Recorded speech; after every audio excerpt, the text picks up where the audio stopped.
Esiet sveicināti, mani sauc Vilis Turlais, es esmu no Latgales, konkrēti no Rēzeknes, Ilzes kalna pagastā, Šķerbinieku mājām.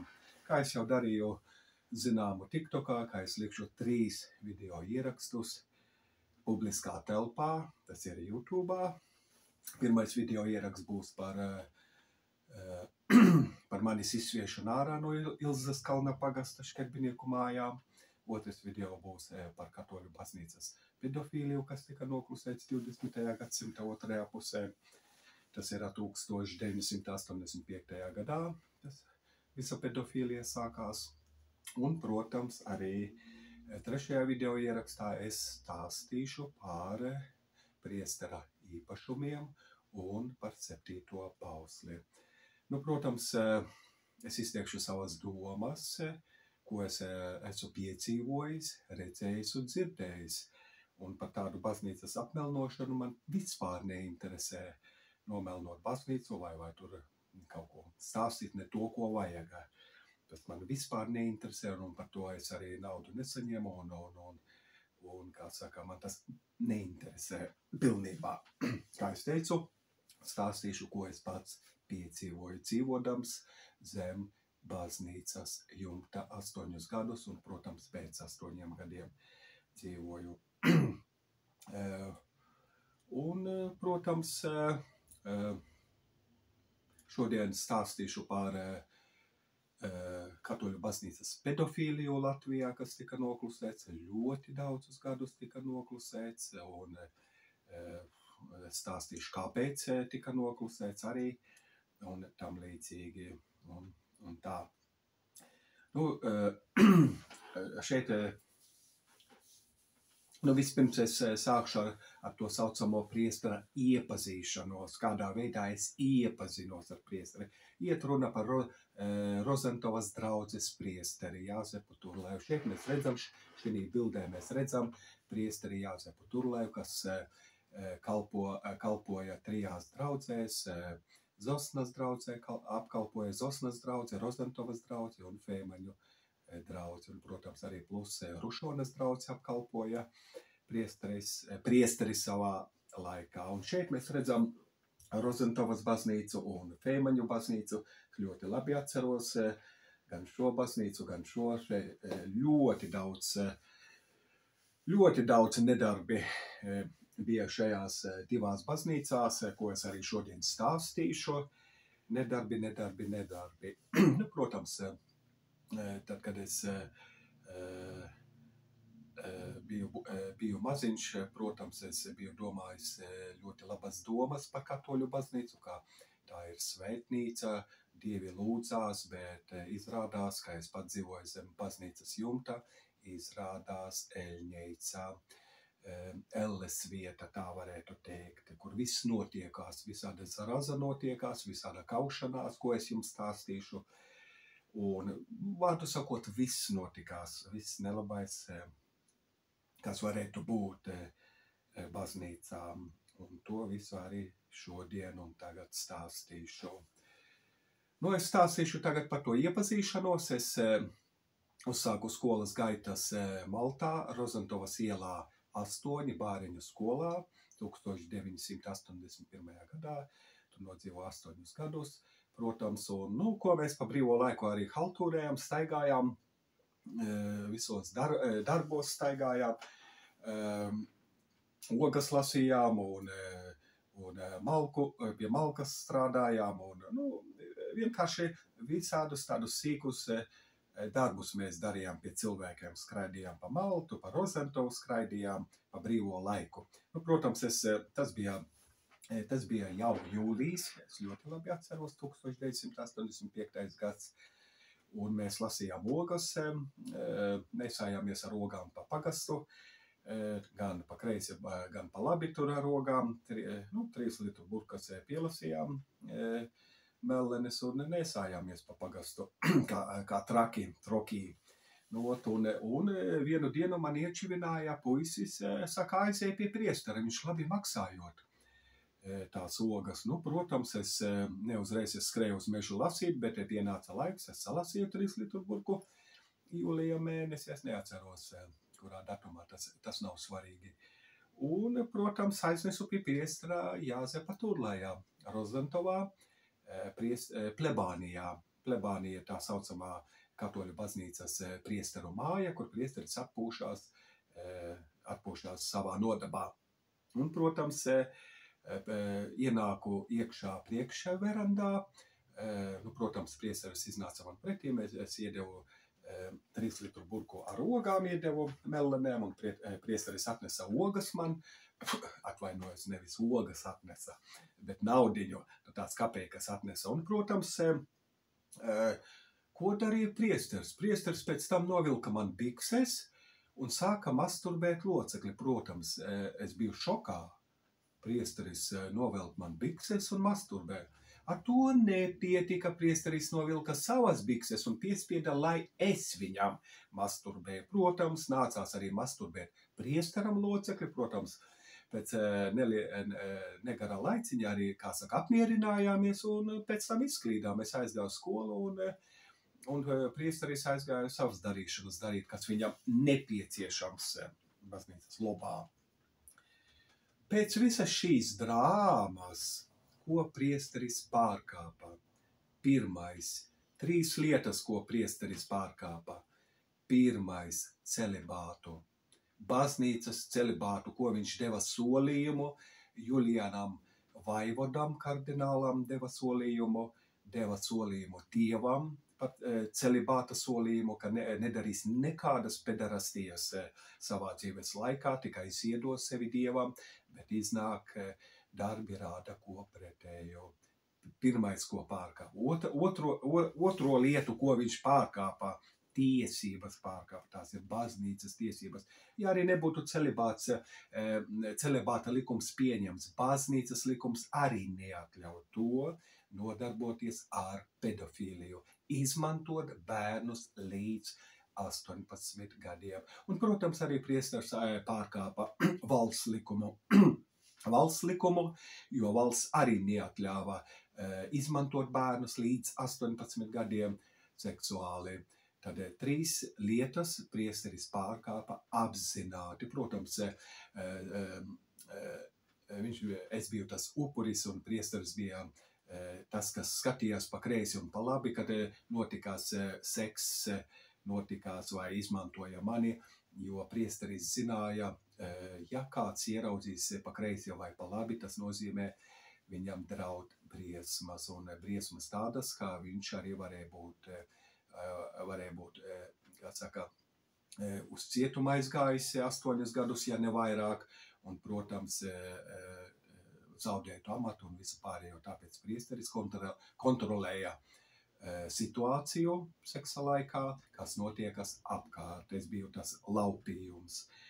Tādas lietiņas, un tā bija pirmā reize, kad es iepazinos ar priesteri, un pēc tam es jau biežāk gāju uz baznīcu tur strādāt, sīkus darbiņus tur pie oglēm, pie briketēm. Ne jau tāpēc es gāju, lai mani izvarotu vai seksuāli izmantotu, bet gāju tāpēc, lai nopelnītu naudiņu. Man arī patika strādāt, bet priesteram bija savs labums. Man bija savs labums, priesteram savs labums. Priesteris atkal izmantoja seksuāli mani. Tur katram bija savs mērķis, ko kas vēlās. Un, protams, tā bija realitāte.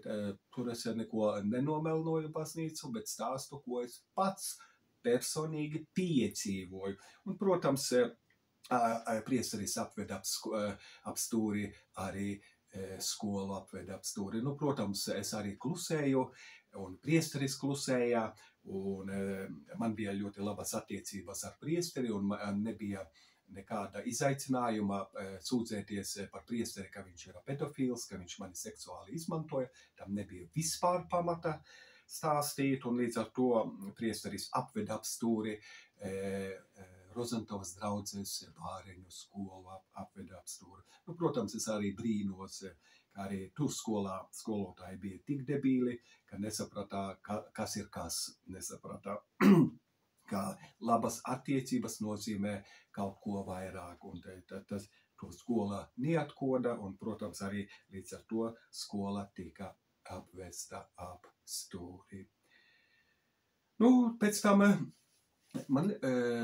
es domāju, ka tajā pašā gadā, 1985. vai 86. gadā, es gāju no Rozentovas baznīcas, es tur kaut ko strādāju. Tas bija rudens, septembris jau bija, tums jau bija, 5 gāju no Rozentovas baznīcas, un pretim nāk man Jānis Bulis. Es viņu, protams, nepazinu, es skatos, es sapratu, ka viņš ir priesteris, un viņš uzrunāja, vai tu nevēlies braukt uz Rēzekni. Protams, es viņam atteicu, jo man bija jāiet uz skolu, un tam līdzīgi es atceros, viņam bija melnā Volga, un, protams, viņš ar to Volgu braukāja, kam gan viņam to Volgu pēc tam nozaga, Rīgā, protams, Zagļi un tam līdzīgi. Un, protams, es arī atteicu. Tā bija pirmā reize, kad es redzēju Jāni Buli, jo viņš bija Ludzas dekāns tajā reizē. Es viņu nezināju, vai kas viņš bija dekāns vai nedekāns, vai priesteris vai kas.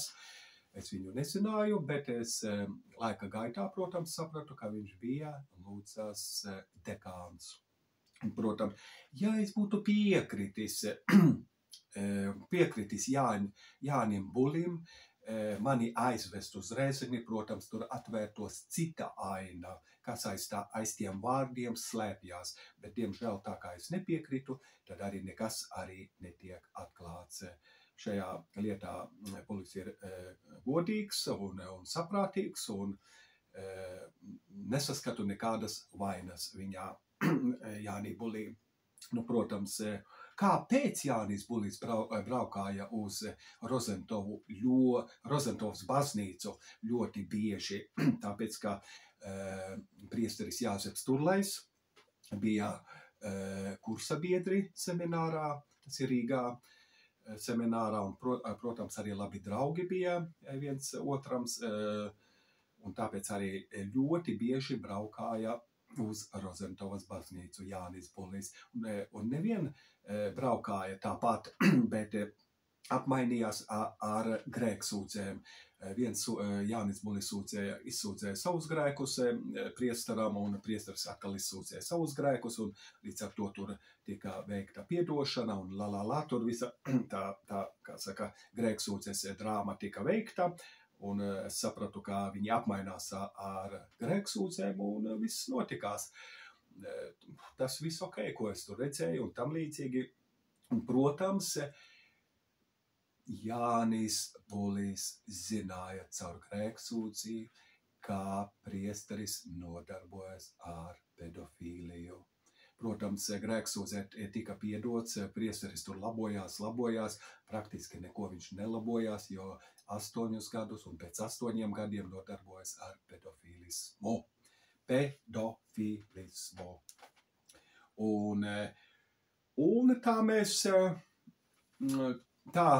tā es skolu pabeidzu, 1988. gadā skolu pabeidzu, tad priesteris savāca mani. Protams, tur es atkal zaudēju, kā es stāstīju iepriekšējā video ierakstā, zaudēju savu īpašumu, priesteris atņēma, un, protams, tagad esmu kā īstais plikadīda, īstā vārda nozīmē jādzīvo teltī, bet tā ir pavisam cita drāma, kā es stāstīju iepriekšējā video ierakstā, es to jau izstāstīju. Un, protams, tad priesteris mani nosūtīja uz laukiem vergot savā īpašumā Ilzas kalna pagasta Šķerbinieku mājās. Pastāstīšu nedaudz par Feimaņu baznīcu. Feimaņu baznīcā es ļoti bieži braukāju, strādāju uz Feimaņu baznīcu, ar autobusu braukāju. Un tur malku tur škaldīju, tur ravēju dārzu un tam līdzīgi, un tur baroju sunīti, ēdienu nesu sunītim un tam līdzīgi. Kādi nedarbi Feimaņos bija no priestera puses.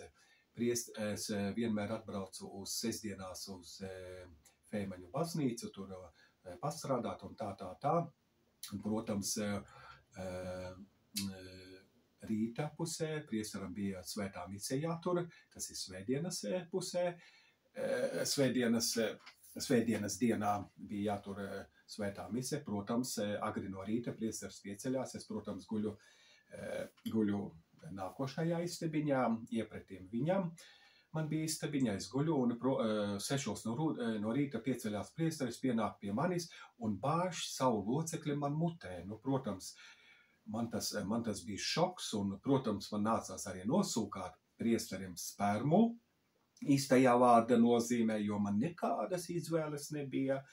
Un, protams, tā bija ikdiena, un, protams, pēc tam priesteris tur misiju stāstā, tur baznīcas, tur, kā saka, baušļus un visu pārējo cilvēkiem, baznīcas atkarībniekiem, it kā viss nekas nekā nebūtu. Tā bija ikdiena. Un pirmais šitāds gājiens, ko es tikko pastāstīju, vispirms bija Rozentovas baznīcas īpašumā. Tas ir plebānijā vai priestera mājā. Man arī tur bija istabiņa, es tur gulēju, un rītā priesteris atnāk no savas istabiņas, pienāk pie manis, novelk bikses un bāž locekli.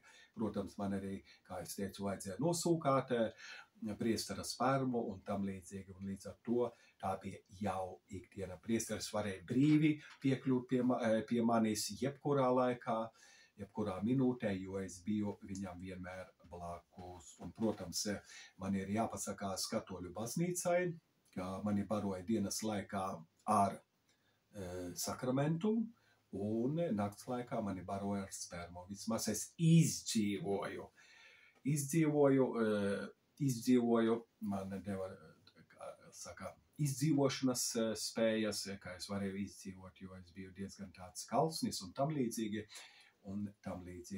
No otras puses, man baznīca ir jākaļ krustā, Jēzus Kristus ir jākaļ krustā, kur bija Jēzus Kristus, kā baznīca vienmēr saka, Jēzus Kristus pavada priesteri Jēzus Kristus pavada, viņā mājo Jēzus Kristus, tad saskatu šeit divi noziedznieki, kurus man būtu jātiesā. Gan Jēzu Kristu kā pedofīli, kas virzīja priesteri uz pedofīliju, un, protams, arī jātiesā priesteris būtu pēc visiem likumiem. Bet diemžēl, es to nevaru, jo priesteris ir miris. Protams, arī Jēzus Kristus ir miris, nav viņa vispār dzīve. Es varu tiesāt tikai virtuāli, varu tiesāt abus, un tas ir šausmas, ko dara Jēzus Kristus, dara pārnestā nozīmē vai virtuāli, un ko dara pats priesteris. Protams, nedarbi pēc nedarbiem turpinājās, un, protams, visa tā grēksūdze, ko priesteris sūdzēja grēkus, tur Jānim Bulim vai kam citam sūdzēja grēkus, visa grēksūdze aizgāja govei zem astes. Tas viss ir tikai bullshit. Grēksūdze neārstē raksturu. Grēksūdze vispār neko neārstē. Cilvēka raksturu neārstē, ne slimnīca, ne grēksūdze, ne dievs, ne dievmāte, vispār neārstē. Pilnībā neārstē. Un līdz ar to arī parādījās, ka priesteris tikai pēc grēksūdzes grēkoja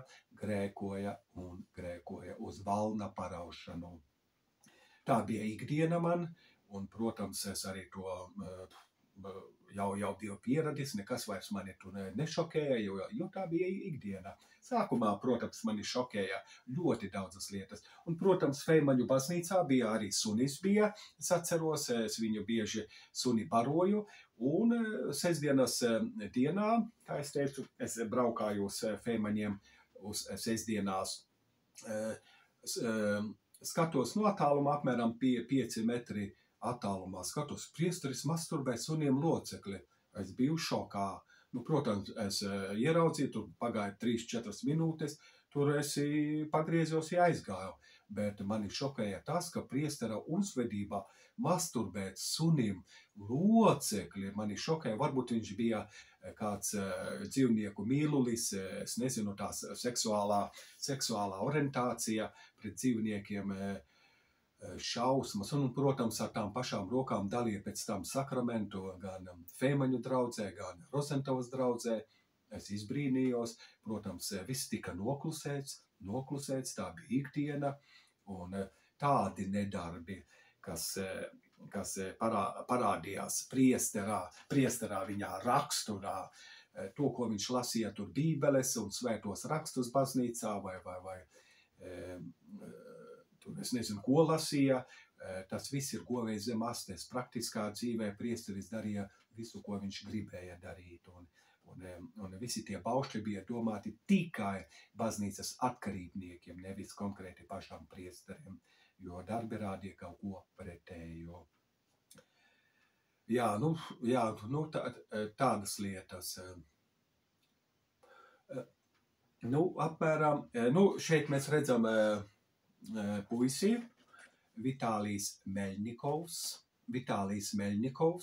Viņš arī mācījās bāriņu skolā, Rozantavas bāriņu skolā, 8 mācījās. Un, protams, tad, kad es tiku nosūtīts uz Rozantavas, tiku nosūtīts uz Ilzaskalna pagastu škerbinieku mājām vergot, tas ir uz priestera īpašumu vergot biju nosūtīts. Pa to laiku man aiz mugures priesteris izmantoja šo puisi. Mēs redzam, Vitālijs Meļņikovs, viņš arī tika izmantots seksuāli, jo viņam arī bija labas attiecības ar priesteri, un aiz tām labām attiecībām arī slēpās seksualitāte, pedofilismis slēpās, un viņš arī, šis puisis Vitālijs Meļņikovs, arī bija atbraucis ar priesteri uz priestera īpašumu Ilzaskalna pagastā, un paviesojās, es viņu redzēju, un pēc tam sapratu, ka tur arī ir pedofīlija no priestera puses. Protams, viņš arī palīdzēja tur Rozantavas draudzē palīdzēja, tur pie malkas un visādos veidos tur palīdzēja, ko varēja. Es redzēju viņu, ka viņš ļoti brīvi tur pārvietojās baznīcas īpašumā, jo slēpās tā saucamā pedofīlija. Pedofīlismis slēpās aiz visā, tā slēpās pedofīlismis. Un, protams, Rozantavas baznīcā vienu gadu, tas ir 2005. 4. konkrēti nepateikšu, viesojās Jānis Pujāts Rozantavas draudzē. Un, protams, viesojās, un Jānis Pujāts pārnakšņoja vienu naktī baznīcas īpašumā, tas ir plebānijā, baznīcas mājā, kur priestera istabiņā viņš Jānis Pujāts gulēja, bet viņš gulēja tajā gultā, kur priesteris mani izmantoja seksuāli. Tieši Jānis Pujāts gulēja. Es arī redzēju, jo es tur grozījos tajā vizitācijas laikā, kad iebrauca Jānis, kā saka, Pujāts, kā arhībīskaps, un, protams, viņš gulēja tajā gultā, kur notika pedofīlismis, kur es tiku izmantot seksuāli. Nu, protams, es varu teikt, cik ir debils Jānis Pujāts. Acu priekšā neredzēja, ka priesteris ir pedofīls. Acu priekšā. Protams, man vajadzēja tajā momentā, kad ieradās bīskaps Jānis Pujāts ieradās, tad viņam man vajadzēja dot ar kovaldu par galvu, vajadzēja dot un stāstīt, skaties, ko dara tavs priesteris. Tu neredzi realitāti, tu tikai tur skaiti tur pāterus, tevreizi, tur skalo smadzenes baznīcas atkarībniekiem, bet neredzi realitāti, kas notiekās aiz baznīcas plīvurā. Un, protams, Jānis Pujāts neredzēja, kas notiekās viņa lauciņā. Diemžēl neredzēja. Un es brīnos par viņa aklumu, par viņa debilitāti, ko viņš palaida garām. Tādu, ko mūsu palaida garām. Un, protams, Jānis Pujāts vienmēr visās mācībās, ko sniedza tur gan Rēzeknē, gan Aglonā, gan visur citur sniedza mācību, vienmēr viņa runas beidzās par seksu. Varbūt viņam tas seksa vārds uzbudināja, bet viņš vienmēr skaloja smadzenes baznīcas atkarībniekiem. Jums nebūs seksoties, jums nebūs to darīt, jums būs to darīt, jums nebūs to darīt. Un, protams, bet neredzēja, kas notiekās personīgi viņa lauciņā.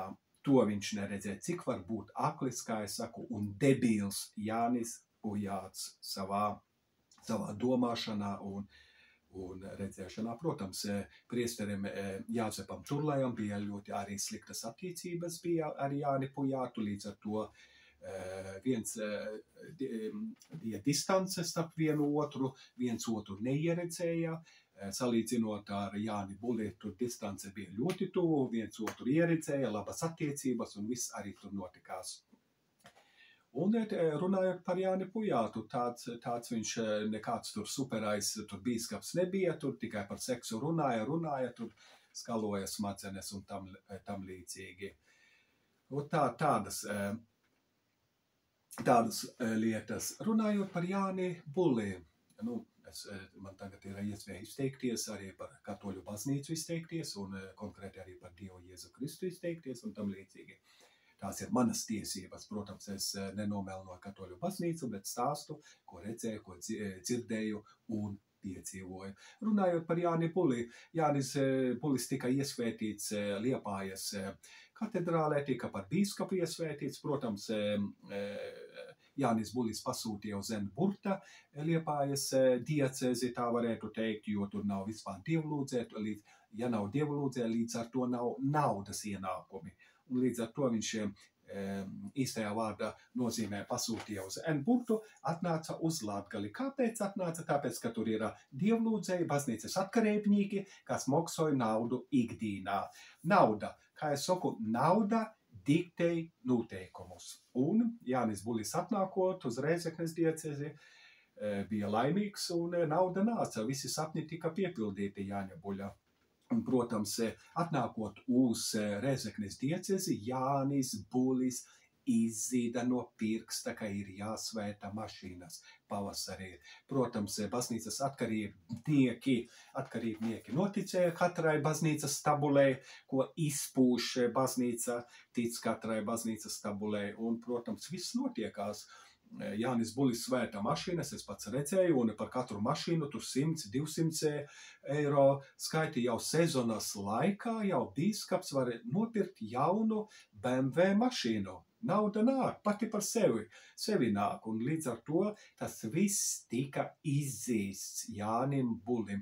Un, protams, baznīca, kā saka Jānis Bulis, saka, ka Dievs visu dara, Dievs visu izdomāja, Dievs, kā saka, liek, it kā Dievs visu to izdomāja. Nevis Dievs izdomā.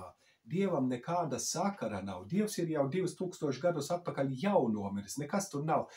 To visu ir izdomājusi pati baznīca, pats bīskaps Jānis Bulis. Un, vārdu sakot, viss tiek izdomāts. Baznīca, ko tik vien neizdomā. Runājot par jaunavām Marijām.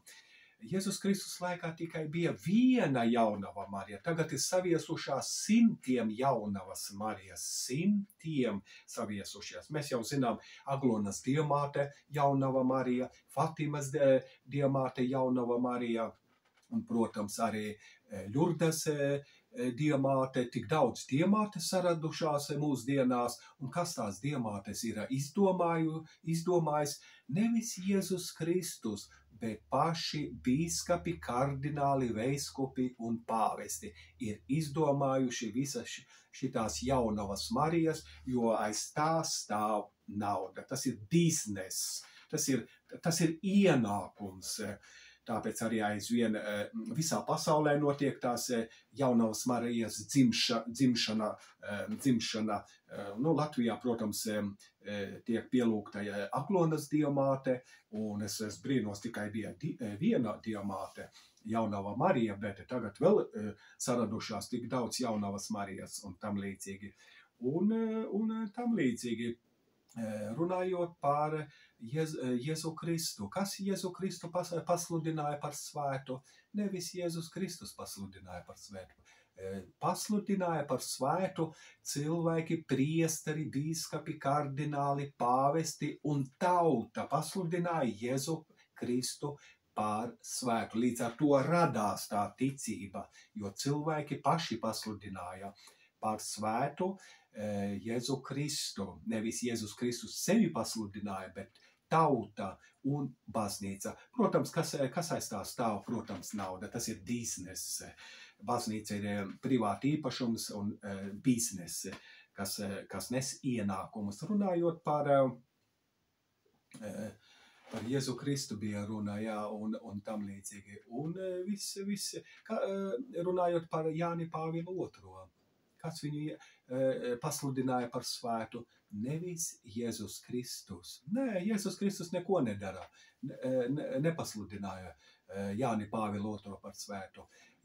Pasludināja bīskapi, kardināli, pāvesti un plus vēl tauta pasludināja pāvestu Jāni Pāvilu par svētu. Protams, viņš tika iesvētīts par svētu, un tad visiem, gan bīskapiem, gan tautai, visi nervi tika nomierināti. Tas ir biznese. Visi sasniedza savu mērķi. Gan priesteri, bīskapi, pāvesti sasniedza savu mērķi, un, protams, sasniedza mērķi arī tauta. Un visi tagad mierīgi. Neviens nestaigā plakātiem pa Pētera laukumu Vatikānā, pasludiniet viņu par svētu, tāpēc, ka visiem nervi ir mierīgi.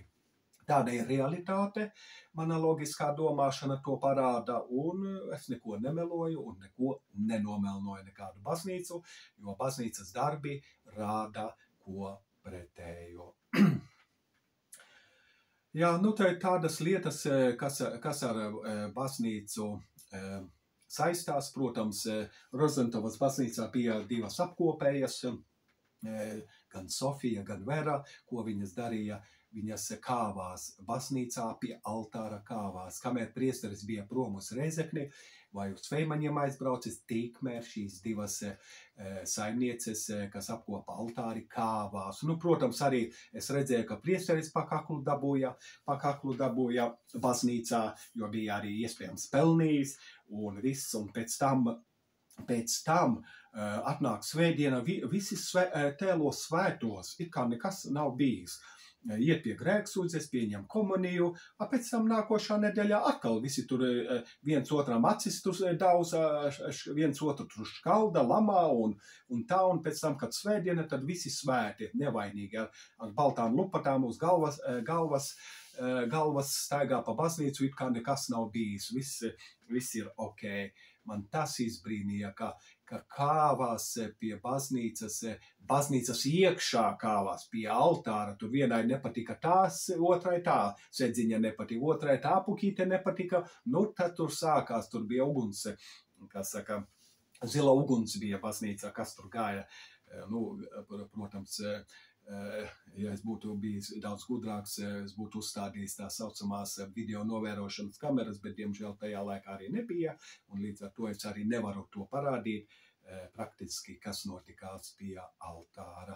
Nu, protams, arī, kā es teicu, priesteris arī izmantoja ļoti daudzas reizes mani, gan Feimaņu zakristijā, gan Rozentovas zakristijā izmantoja seksuāli. Tā bija ikdiena, un tur, kā saka, neviens brīnos, kur var būt tik debīli baznīcas atkarībnieki, neredzot, kas notiekās katoļu baznīcā. Es atvainojos, kas notiekās katoļu baznīcā. Kas notiekās katoļu baznīcā, cik debīli gan feimaņieši neredzēja, gan Rozentovas draudzes locekļi neredzēja, vai tā saucamie baznīcas atkarībnieki neredzēja, gan Zosnas baznīcas atkarībnieki neredzēja. Tur katram debīlam ir saprotams, ja ir tuvas attiecības vai ar sievieti, vai ar vīrieti, tur slēpjās seksualitāte. Un šajā gadījumā priesteris bija pedofils, viņš izmantoja mani, jo bija labas attiecības. Nu, protams, priesteris bieži kontrolēja manas attiecības, lai es neuzsprāgtu, jo es varēju jebkurā gadījumā aiziet uz policijas iestādi pasūdzēties, ka priesteris seksuāli izmantoja. Un, protams, varēja arī pasūdzēties Jānim Pujātam varēju, bet, diemžēl, uz labām attiecībām viss tika noklusēts. Kas noklusē? Es noklusēju, noklusēja par pedofīlu pats priesteris noklusēja, Jānis Bulis noklusēja, Jānis Bulis zināja 100%,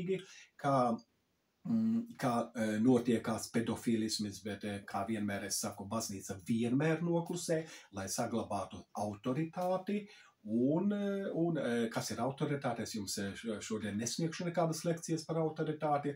Tur slēpjas nauda aiz tās visas autoritātes. Ja zaudē autoritāti, līdz ar to baznīcai mazāk ienākumi. Līdz ar to tiek caur klusēšanu tiek saglabāta baznīcas autoritāte. Un, protams, arī ļoti labi zināja, ka priesteris 100% ir pedofils, priestera māsas un brāļi. Frančeska Turleja, Dorte Turleja, Stase Turleja zināja, Tereze Turleja zināja, visas māsas zināja, ka priesteris ir pedofils, un Jānis Turlejs arī zināja, Apolonija Turleja arī zināja, ka priesteris ir 100% pedofils, līdz ar to visi klusēja. Protams, māsas klusēja tāpēc, ka gāja no baznīcas nauda gāja, līdz ar to tika pievērta mute un līdz ar to viss tika noklusēt.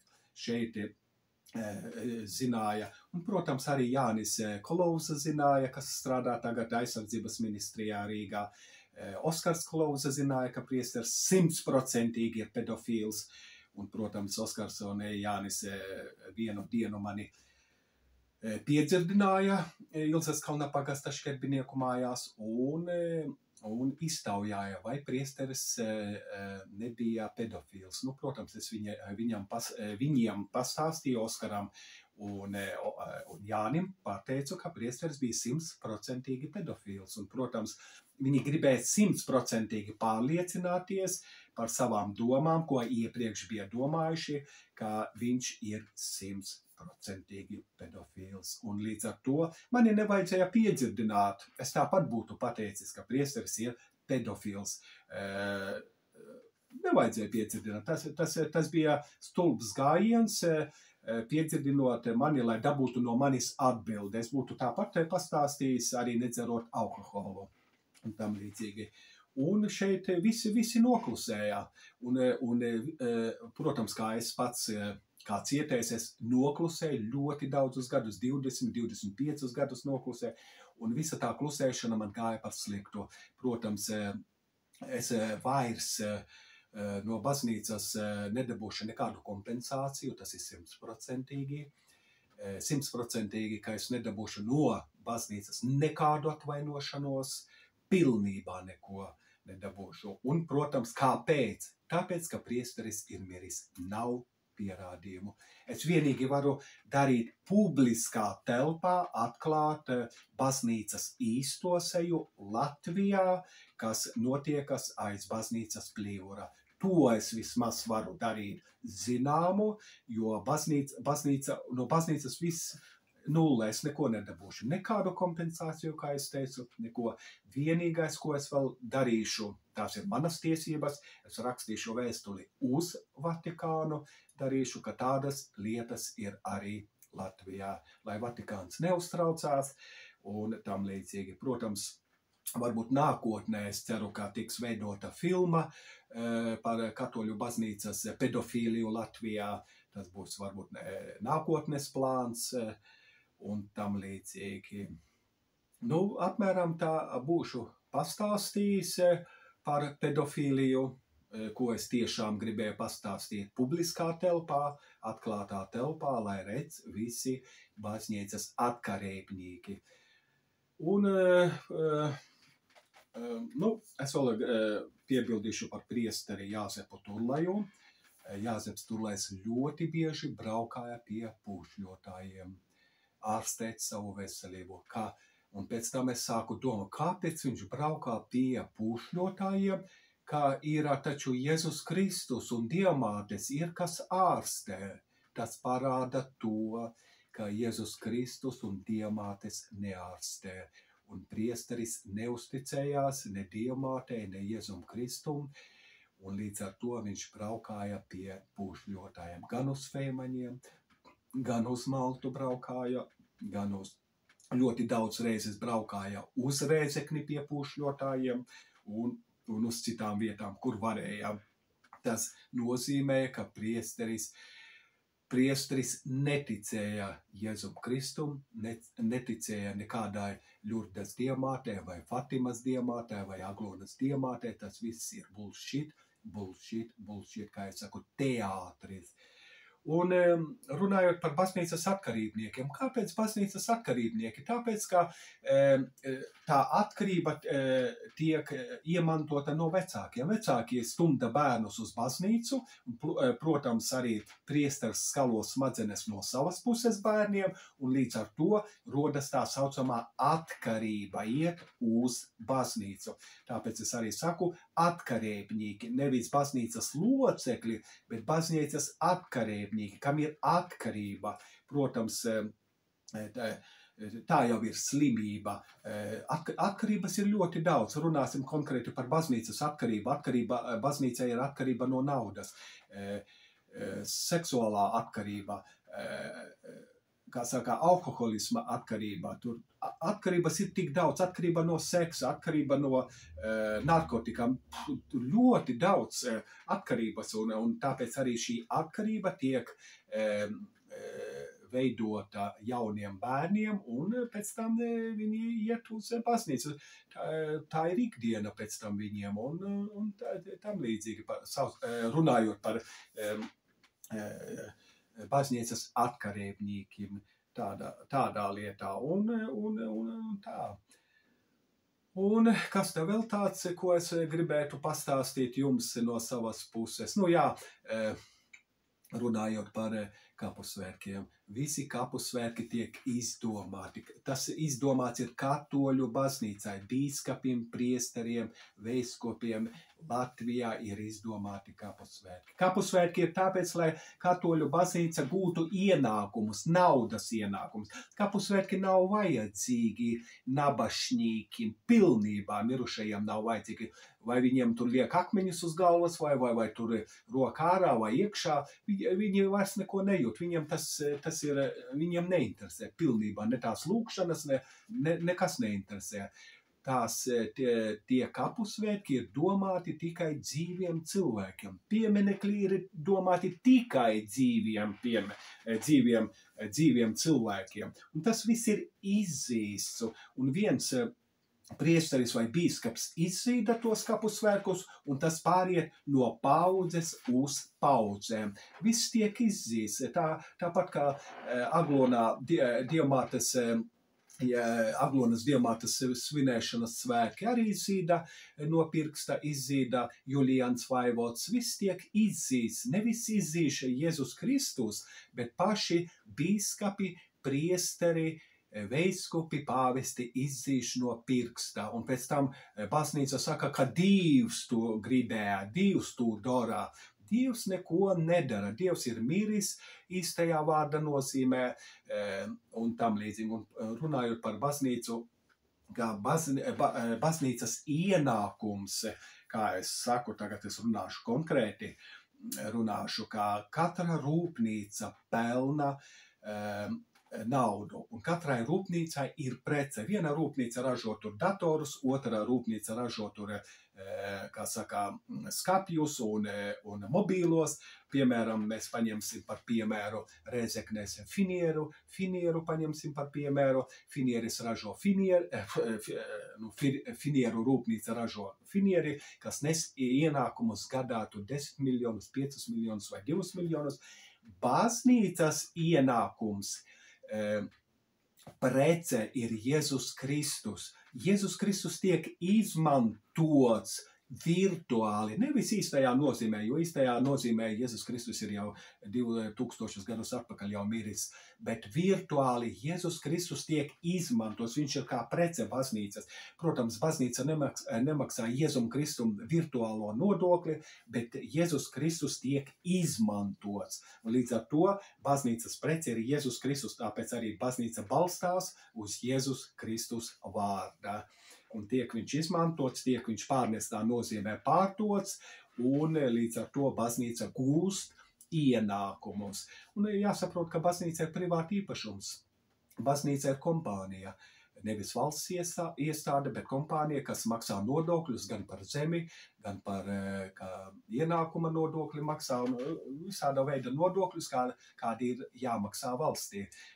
Un pēc tā var secināt, tas ir privāta biznesa, tas ir kompānija, kā es saku. Un tāda ir katoļu baznīca manā skatījumā. Protams, man ir zaudēta uzticība pret katoļu baznīcu, jo es esmu cik daudz spīdzināts, verdzināts un pataisīja beigās mani par plikadītu, tāpēc man uzticība pilnībā pret katoļu baznīcu ir zaudēta 100%, un tāda ir realitāte, un es vairs katoļu baznīcai neticu, ko viņi stāsta, jo viss tiek izdomāts, izdzīs no pirksta. Runājot par Jāni Buli, Jānis, kad iesvētīja Ludzas baznīcu, tad, protams, Jānis Bulis samelojās, tad viņš bija vēl dekāns, viņš sameloja, ka viņš ir saslimis, un līdz ar to visi baznīcas atkarībnieki noticēja, un vēl pie tam, ka bīskaps, es neatceros, cik tur bīskapi bija iesvētīšanas laikā, kad iesvētīja Ludzas baznīcu, stāstīja pie altāra, pat meloja, tautai meloja baznīcas atkarībniekiem, ka Jānis Bulis ir saslimis, viņš nevar ierasties, tie bija īsti, patiesi meli. Jānis Bulis nebija saslimis, viņš negribēja ierasties uz baznīcas atklāšanu. To man atstāstīja konkrēti priesteris Jāzeps Turlais atstāstīja, līdz ar to es arī jums stāstu, ka baznīca tikai balstās uz meliem. Protams, baznīcas atkarībnieki noticēja katrai baznīcas izpūstai stabulē. Un baznīcas atkarībnieki tic katrai baznīcas izpūstai stabulē, Dieva gūdam, un runājot par Dieva godu, vienmēr priesteris tāds izteiciens, zīdoja Dieva gūdam, Dievs jūs aizmaksos. Tas nozīmē, ka pārnestā nozīmē, ka priesteris ir tas Dievs, ziedojiet man to naudu, jo es jums aizmaksāšu un tam līdzīgi. Tad priesteris uzskata sevi par Dievu, zīdojiet man, jūs jums tiks aizmaksots. Un, protams, cilvēki arī ziedo nevis Jēzum Kristum, kas ir 2000 gadus miris, bet ziedo priesteram, jo priesteris uzskata sevi par Dievu. Zīdojiet Dieva gūdam, Dievs jūs jums aizmaksos. Aiz tiem vārdiem, kā mēs redzam, seko melu vārdi, ka cilvēki ziedo nevis Jēzum Kristum, bet ziedo konkrēti priesteram, jo priesteris ir tas Dievs. Tāda ir realitāte, tāda ir mana loģiskā domāšana, un viss, kā es saku, man nav iemeslis nomelnot baznīcu, bet stāstīt patiesību, ko es domāju, ko es redzu un ko es piedzīvoju.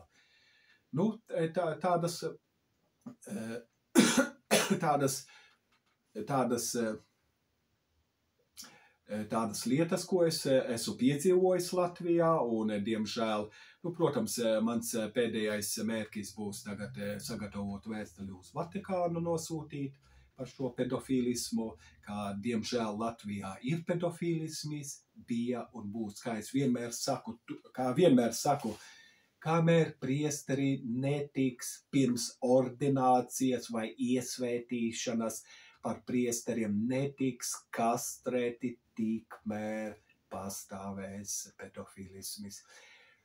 Kristus laikā pedofīlisms bija, pagātnē bija pedofīlisms, tagadnē bija pedofīlisms un būs arī nākotnē. Kamēr priesteri nebūs kastrēti, tikmēr pedofīlisms bija un būs. Un grēksūdze nepalīdzēs nekāda, ne sevis šaustīšana, jo jāsaprot, ka seksuālās iekāres ir daudz stiprākas par grēksūdzi, par visādiem zvērestiem, ko dot priesteris altārā priekšā. Seksuālās iekāres ir stiprākas. Kā es saku, katrs cilvēks iet uz tualeti, jo viņam organisms to prasa. Iet 5 reizes dienā vai 2 reizes dienā uz tualeti, jo prasa organisms. Tas pats arī ar seksuālām iekārēm. organisms prasa seksuālās tieksmes. Un tu nevari ar savu grēksūdzi vai ar saviem solījumiem apkarot seksuālās tieksmes. Kā es saku, priesteri, sevišķi jauni priesteri, masturbē uz velna paraušanu, masturbē.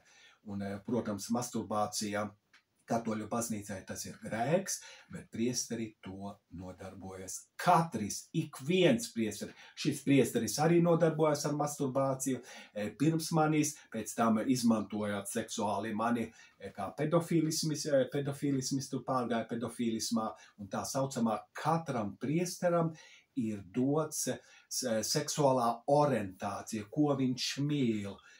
Vai viņš ir pedofils, vai viņš mīl sievietes, vai viņš mīl jaunavu Mariju, vai viņš dzīvniekus mīl. Tā seksuālā orientācija katram priesteram ir, un to nevar apmānīt, jo priesteris masturbējot, viņš domā ar smadzenēm, seksuālās spēles tiek caur smadzenēm, un līdz ar to priesteris apmierinās, seksuāli apmierinās. Un mānīt, ka priesteris nenodarbojas ar masturbāciju un nefantazē savās smadzenēs, jo visa masturbācija tikai iet caur smadzenēm. Priesteris domā gan par bērniem, kā es saku, par pedofīlismu domā, gan par sievietēm, gan par gejiem, gan par dzīvniekiem, skatoties, kāda katram priesteram ir seksuālā orientācija. Un katram priesteram ir seksuālā orientācija. Ja nav seksuālā orientācija, priesteris melo acu priekšā. Kā es teicu, vieglais ceļš būtu visus priesterus kastrēt pirms ordinācijas, tad atkristu gan grēksūdze, atkristu gan sevi šaustīšana, tur daudz kas atkristu. Bērnu spīdzināšana atkristu, tā saucamā pedofīlismis atkristu, daudz kas atkristu. Un būtu labi pašiem priesteriem, būtu labi un pašiem, kā saka, bērniem. Un runājot par bērnu bučošanu, sevišķi mūsdienās tiek bučoti bērni. Katoļu baznīca bučo bērnus, bīskapi bučo bērnus, pāvesti bučo, tā saucamā publiskā bučošana, bērnu bučošana, bet pēc tam izmantoti kā altāra zēni, un pēc tam tiek pedofiliski izmantoti šie bērni, pedofiliski. Un baznīcai ir jāizbeidz tā saucamā bērnu bučošana. Tas parāda, ka viņiem trūkst ģimenes, viņiem trūkst bērni, tas parāda konkrēti pedofīlismu, bērnu bučošana pedofīlismu. Ja jau atteicāties no ģimenes, atteicāties no seksa, kāpēc vēl bučot bērnu? Tas jau parāda, kā ir tiekšanās pēc pedofīlisma. Tā ir pirmā pazīme. Un tas ir jāsaprot gan bīskapiem, gan kardināliem, gan pāvestiem ir jāsaprot. Bērnu bučošana ir jāizbeidz, jo tas parāda, ka šis cilvēks ir pedofils. Īstajā vārda nozīmē. Un šodien es arī gribu beigt runu par pedofīlismu. Es esmu ļoti daudz izstāstījis. Protams, daudz ko esmu arī piemirsis, ko izstāstīt un tam līdzīgi. Protams, nākošā video ierakstā es stāstīšu par 7. bausli. Tur arī būs atklāsies brīnumi no priestara puses. Protams, arī tiks stāstīts ļoti daudz par priestara īpašumiem, tiks stāstīts par Jāņa Pujāta īpašumus, tiks stāstīts par priestara Jāzepa Turleja īpašumu, tiks stāstīts arī par aglonieša Andreja īpašumu Aglonā, tiks stāstīts, kas aiz visa slēpjās. Tas viss tiks stāstīts nākošā video ierakstā publiskā telpā. Paldies, ka klausījāties, un uz redzēšanos, visu labu!